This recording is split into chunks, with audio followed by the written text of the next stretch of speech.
Earlier this year, the General Administration of Customs announced stricter rules for food imports and said they were coming into effect in 2022. Customs officials say that the new rules are aimed at ensuring better food safety. Cao Chufeng has more. The General Administration of Customs of China, or GACC, says the new rules are in line with China's updated food safety law. The two decrees come into effect on January the 1st. One of the focuses for Decree 248 is on registration requirements, whereas Decree 249 aims to get food import safety measures up to code. These are requirements of the food safety law of the People's Republic of China. The two decrees will not only better protect food consumers, will also improve the food safety supervision system, clarify the stakeholders' responsibility.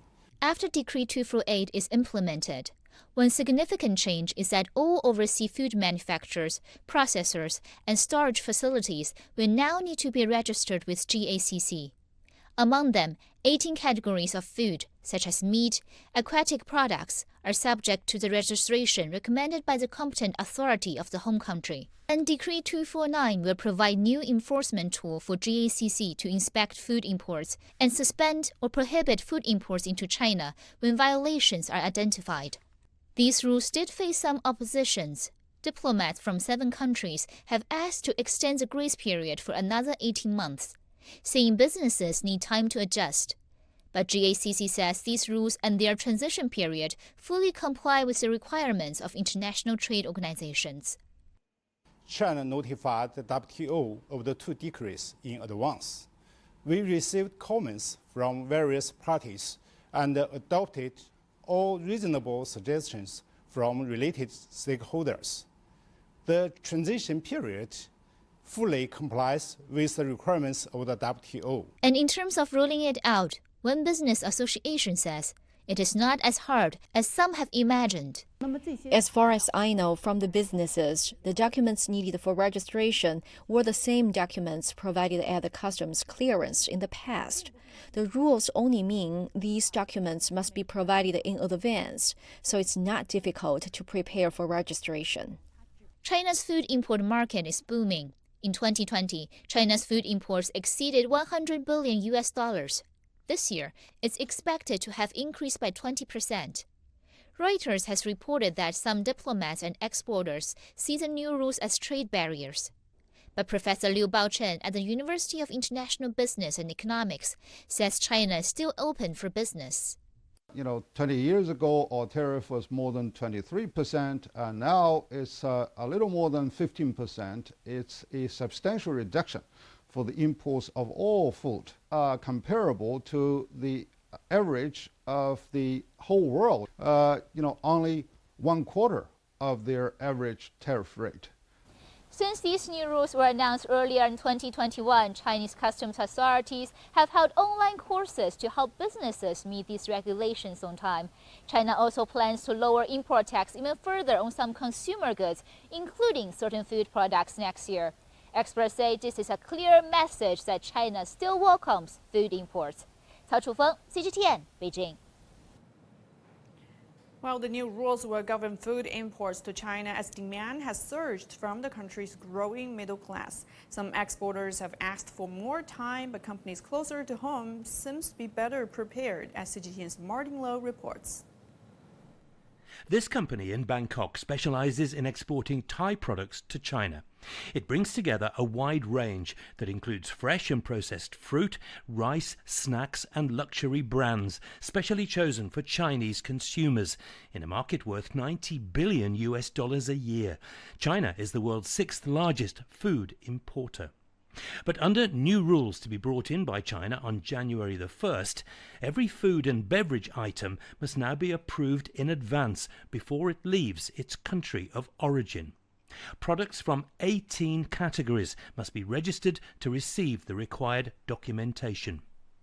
The rule change has left some manufacturers struggling to comply, but this exporter believes it's a chance to enhance its reputation. I think more rules provide a good opportunity for Thai products.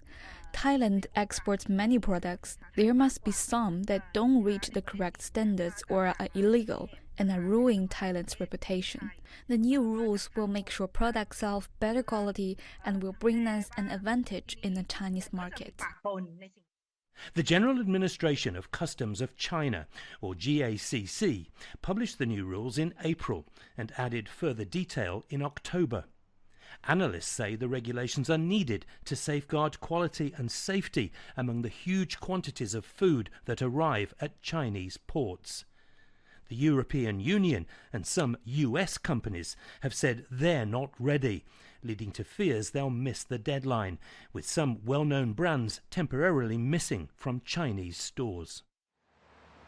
It's understood that at first the new rules will only apply to goods produced after January the 1st, 2022, allowing an exemption for any products already in transit. But analysts say it's unlikely there'll be any further delay in their implementation. Regulators in each exporting country will be required to certify the quality of products. In Thailand, it'll be the Ministry of Agriculture with assistance from the Department of International Trade Promotion. The GACC says public consultation was held in advance, and the measures strictly follow World Trade Organization guidelines on food safety. Martin Low, CGTN, Bangkok. Now, for more discussions on China's latest regulations on food imports, we're joined by Yang Binbin, the Deputy Secretary General of the China Entry, Exit, Inspection and Quarantine Association. Thank you so much for your time, Dr. Yang. So, could you help us understand more about the new regulations? What is its intention and what does it want to achieve? Thank you. There are two new regulations to be implemented since January the 1st. As we know, one is the import and export food safety regulation, and one is the overseas producer registration regulation. Precisely, those two are not brand new, but renewed ones. I think the purpose of the renewal of the regulation system is to accommodate the new situation of importing food in China, including fast growing of import volume, more complicated supply chain, new challenges, and the higher and higher expectations from the higher level and the consumers in China. Well, Dr. Yang, we have noticed that there is a large volume of food arriving at Chinese ports recently. How will the steps help bolster food safety related to these imports? Yes, absolutely. So we are foreseeing a fast-growing demand for importing food. That's 1,000% for sure. So it is extremely critical to take stricter measures. For example, if every overseas food producer has to be reviewed, audited, and registered by Chinese government, then the unqualified food and the risk will be stopped outside China. Another example, since more and more food go to the table of Chinese consumers, so it is very important to have a legal, scientific, and a recognizable label on the products. And that is very necessary to step up the oversight of the sector, but communication is still important to the implementation, because we know there are some complaints that some foreign merchants will face disruptions as they cannot complete the registration process before January the 1st. But some even refer to it as a non-tariff trade barrier. Does the accusation make any sense to you? I think it's absolutely not a barrier. The reason is very simple. China needs more food, so China has no reason to make any restriction on imported food. Mm-hmm. Sometimes we say food safety and the smooth trade are the two sides of the coin. So if the food safety could not be guaranteed, trade will be definitely affected. If China's system could not be updated timely to accommodate the growing trade, how could China make sure the safety of food produced globally, from the edge of Arctic Circle to the tip of Africa? What if a severe and massive problem found one day in the imported food? It's really hard to imagine what will happen at that time, and it will not good for everybody. So in my point of view, the two regulations are quite precise, reasonable, and feasible. All the measures are based on science basis, Chinese laws, and international conventions. And last but not least, it's a common practice in the world and the right of each country to take measures on food imported into their own territories. So for food exporters and importers, my advices are, firstly, follow the Chinese official regulations and instructions. Do what you are required to do. Don't wait, don't hesitate. The most important is to know how to operate the online system correctly. Secondly, keep close contact with the authority both in China and the exporting country. Thirdly, keep close contact with your business partner, the importer or the exporter, to know the timely requirements and get a timely support from the other side. What's more, get support from the third parties, such as the China Inspection and Quarantine Association, CIQA. CIQA has organized quite a few webinars so the company could talk to GACC officials online. And some social apps are also very helpful.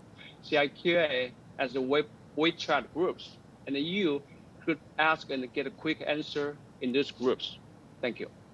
Indeed, we look forward to more high-quality food imports into China. Well, thank you very much for your analysis. That's Dr. Yang Binbin, the Deputy Secretary General of the China Entry, Exit, Inspection and Quarantine Association for us. And now we're heading for a short break. Still to come on the program.